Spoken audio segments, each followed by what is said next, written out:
আবারও রুটি পাকালেন। ইফতারের সময় হইল। ইফতার করবে এমন সময় একজন ব্যক্তি দরজায় এসে দাঁড়ালেন। হে আল্লাহর বান্দা, হে নবীর আওলাদ পাকরা, আমি একজন বন্দী, আমি একজন কয়েদি, আমি একজন আসামি, আমার কিছু নাই, আমার খিদে লাগছে, খিদার তাড়নায় থাকতে পারি না, আমাকে কিছু দিয়ে দাও। মাওলা আলী ওই তৃতীয় দিনও যে রুটিগুলো তৈরি করলেন সব ওনাকে দান করে দিলেন। এখান থেকে আমাদের শিক্ষা কি নিলাম, আমরা কি পেলাম? আমাদের শিক্ষা কি? এক নম্বর শিক্ষা, যখন কোন ব্যক্তি আমাদের কাছে কোনো কিছু চাইবে, যতটুকু পারি সম্ভব তাকে খালি হাতে ফিরাবো না, কিছু না কিছু তাকে দিয়ে দেব। টাকার পরেও না দিলে আপনাকে কালকে কিয়ামতের ময়দানে জবাবদিহিতা করতে হবে। কেননা আল্লাহ বলবে, বান্দা তুমি যে সম্পদের মালিক হইলা ওটা আমি দিয়েছি, তুমি কোথায় পাইছিলা? তোমার পৈতৃক সম্পদ তুমি পাইলা, তোমার পিতাকে আমি দান করেছিলাম, তোমার পিতার কিছু ছিল না, তোমার পিতাকে আমি দিয়েছি। আমার দেওয়া সম্পদ তুমি ভক্ষণ করেছো, আমার দেওয়া সম্পদের মালিক হয়েছো, আমার দেওয়া সম্পদ নিয়ে বাহাদুরি করেছো, আমার দেওয়া সম্পদ নিয়ে তুমি দুনিয়াদারি করেছো। তোমার কাছে আমার একজন বান্দা যাচ্ছে, আমার একজন বান্দা গিয়েছে, আমার নামে তোমার থেকে কিছু চাইলো, তুমি তাকে দাওনি কেন? ওয়ামিম্মা রাযাকনাহুম ইউনফিকুন, তুমি কোথায় পাইছিলা? তোমাকে তো এগুলো আমি দিয়েছি, আমার দেওয়া সম্পদ থেকে তুমি ব্যয় করো নাই কেন? তখন আল্লাহর দরবারে কি জবাব দিবেন? আজকে কারবালার মাহফিল থেকে আমরা এই শিক্ষাটা পেলাম। আল্লাহ আমাদেরকে সঠিকভাবে বুঝার তৌফিক দান করুন। সালাতুনিয়া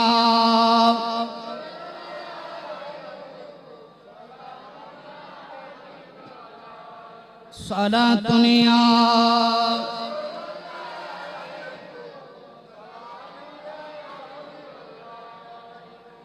হুজুর আসতেছে মনে হয়, আমার সময়ও প্রায় শেষ। আজকে প্রায় এক সপ্তাহ পর্যন্ত আমাকে বারবার বলা হচ্ছে যে হুজুর একটা হযরত আনারুল্লাহ শাহজি রহমাতুল্লাহর নামে মানকাবাত পড়া শোনাবেন। তোটা তো ইউটিউবে আছে, ওখান থেকে শুনে নিলে তো হয়। আজকে আসার সময় বলতে যে হুজুর কথাটা যেন মনে থাকে, হযরত আনারুল্লাহ শাহজির নামে আমরা এই মানকাবাতটা শুনতে চাই। আপনারা রাজি আছেন? যে হুজুর আসার আগ থেকে আমরা এটা একটু পড়িনি, কেমন? সবাই পড়বেন, সবাই আমার সাথে সাথে পড়বেন, আওয়াজ করে পড়বেন। আজবে শান দে কৈলাসাজি, আজবে শান দে কৈলাসাজি, বসে নিরালাই, তোমার জন্য পাগল হইল আমি চরের সবাই, তোমার জন্য পাগল হইল সটলার সবাই। আজবে শান দে কৈলাসাজি, আজবে শান দে কৈলাসাজি, বসে নিরালাই, তোমার জন্য পাগল হইল সটলার সবাই, তোমার জন্য পাগল হইল। সবাই আমার সাথে পড়েন, হবে না? আজবে শান দে কৈলাসাজি, আজবে শান দে কৈলাসাজি, বসে নিরালাই, তোমার জন্য পাগল হইল সটলার সবাই, তোমার জন্য পাগল হইল। সোনার সিংহাসনে তুমি রইলা বসিয়া, আল্লাহ নবীর প্রেমের জিকির দাও গো শিখাইয়া।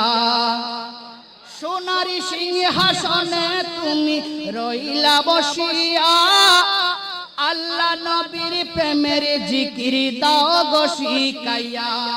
যেই জিকির ফানা হলে আল্লাহ পাওয়া যায়, তোমার জন্য পাগল হইল সটলার সবাই, তোমার জন্য পাগল হইল। আজবে শান দেখাইলা সাজি বসে নিরালায় তোমার জন্য পাগল হইল লা ইলাহা ইল্লাল্লাহর সুরি তুলিয়া মুসিবতে পড়িলে নাও উদ্ধার করিয়া সুবহানাল্লাহ লা ইলাহা ইল্লাল্লাহর সুরি তুলিয়া মুসিবতে পড়িলে নাও উদ্ধার করিয়া অন্ধ বুবা ল্যাংড়া লুলা কত বালা হয়ে যায় তোমার জন্য পাগল হইল সচলার সবাই তোমার জন্য পাগল হইল আজবে শান দেখাইলা সাজি বসে নিরালায় আজবে শান দেখাইলা সাজি তোমার জন্য পাগল হইল তোমার জন্য পাগল হইল বন্দা নারী আইল সাজি তোমার দরবারে 12 বছর হইল বিয়া সন্তান হয় না রে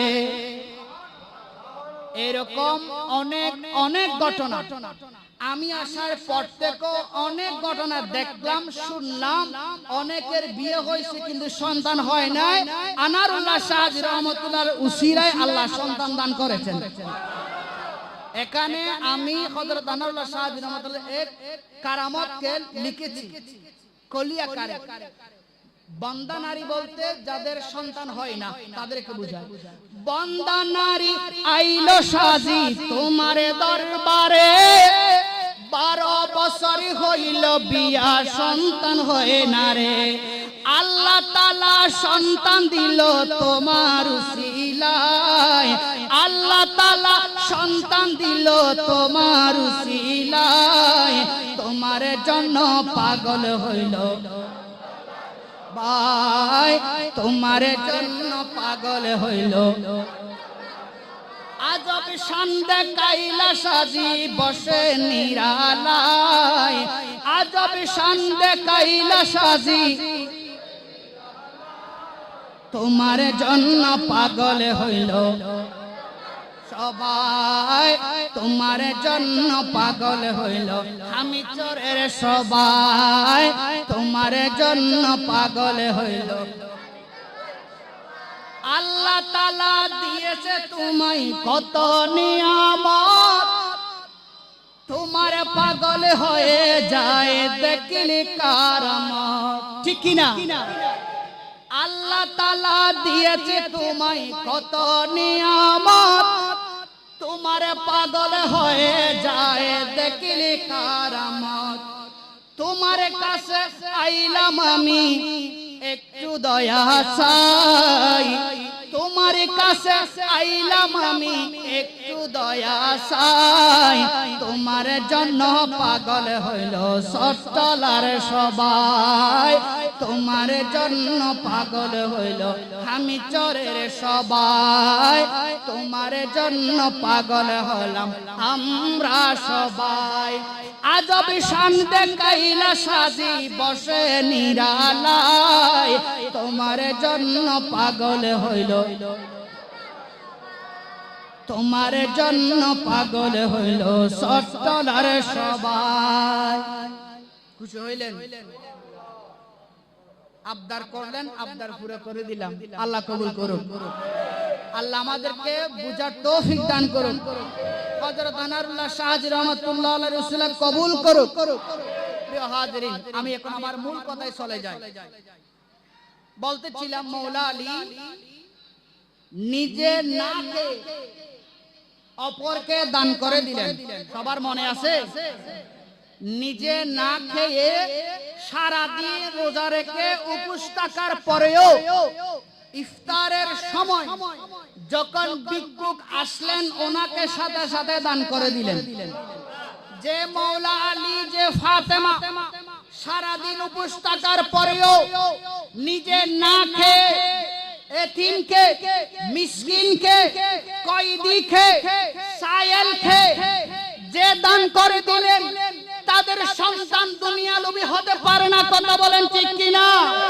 দুই হাত তুলে বলেন ঠিক কিনা? আমরা এজিদিনা হুসাইনি, আমরা এজিদিনা হুসাইনি, আমাদেরকে হুসাইনি প্রেমে আল্লাহ কবুল করে নাও। প্রিয় হাজিরিন, যে হুসাইনের বিরুদ্ধে আজকে সারা বিশ্বে ষড়যন্ত্র চলতেছে, ইমাম হুসাইনের বিরুদ্ধে সমালোচনা চলতেছে, ষড়যন্ত্র চলতেছে। কি হুজুর আসতেছে? আচ্ছা নিয়ে আসো, সমস্যা নেই। যে ইমাম হুসাইনের বিরুদ্ধে ষড়যন্ত্র চলতেছে, ইতিহাসে কোন হাদিসে তোমরা দেখাতে পারবে না দুনিয়ার জন্য, সম্পদের জন্য, টাকার জন্য হুসাইনের বিরুদ্ধে অপবাদ দিচ্ছ।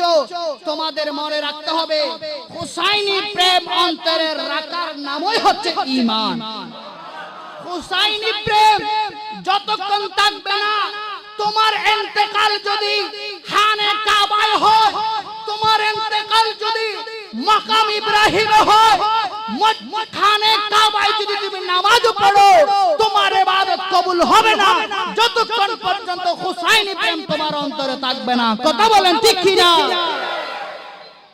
আল্লাহ আমাদের সবাইকে বুঝার তৌফিক দান করুন। আল্লাহ আমাদেরকে হুসাইনি প্রেমের উপর কবুল করুক। আমাদেরকে মরণ পর্যন্ত হুসাইনি প্রেম অন্তরে রেখে আমাদের জীবন অতিবাহিত করার তৌফিক দান করুন। একটা নারে তাকবীর দাও, হুজুর আসতেছেন।